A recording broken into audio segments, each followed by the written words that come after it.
বাগেরহাট জেলার মোংলার উত্তর মালগাজী এলাকায় অবস্থিত দারুল আমিন নুরানি মাদ্রাসায় দ্বিতীয় শ্রেণীর শিক্ষার্থীদের পবিত্র কোরআনুল কারিমের সবক প্রদান অনুষ্ঠান অনুষ্ঠিত হয়েছে। চ্যানেল এইচ এর মোংলা থানা প্রতিনিধি মোহাম্মদ নায়েব বিন রফিকের তথ্যচিত্রে থাকছে বিস্তারিত।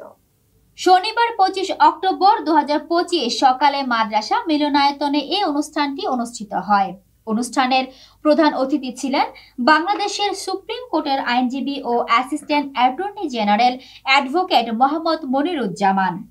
সবক প্রদান করেন বিশিষ্ট আলেমে দ্বীন ও প্রশিক্ষক মাওলানা মারুফ বিন ইশরাত খুলনাভি। অনুষ্ঠানের সভাপতিত্ব করেন মাদ্রাসার প্রতিষ্ঠাতা ও সহকারী পরিচালক হাফেজ মাওলানা ইব্রাহিম আমিন।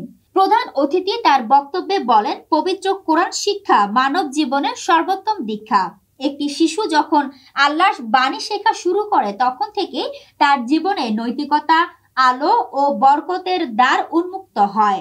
অনুষ্ঠানে বিশেষ অতিথি হিসেবে উপস্থিত ছিলেন চালনা বন্দর ফাজিল ডিগ্রি মাদ্রাসার অধ্যক্ষ আলহাজ হাফেজ মাওলানা নুরুল আমিন, ইকরা নুরানি মাদ্রাসার উপদেষ্টা মাওলানা আব্দুর রৌফ এবং বিশিষ্ট সমাজসেবক রেজাউল করিম মৃধা সহ এলাকাবাসীর অনেক সম্মানিত ব্যক্তিবর্গ।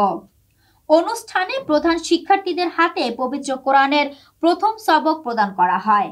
শিক্ষক, অভিভাবক ও স্থানীয় গণ্যমান্য ব্যক্তিবর্গের উপস্থিতিতে মাদ্রাসা প্রাঙ্গণ পরিণত হয় এক ধর্মীয় ও আনন্দ ঘন পরিবেশে।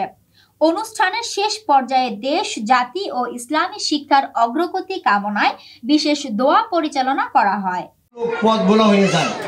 এর কারণ হচ্ছে হৃদয়ের ভিতরে ইসলাম প্রথিত নাই, গাথিত নাই, মানে গঠন করা নাই। সে কারণে সম্মানিত সভাপতি, আমি প্রথমে ধন্যবাদ জ্ঞাপন করছি যিনি আজকের অনুষ্ঠানের সঞ্চালনা করছেন। সুতরাং আমরা মনে করি যে শিক্ষকদের সামনে বেয়াদবি করা একটি চরম অন্যায়।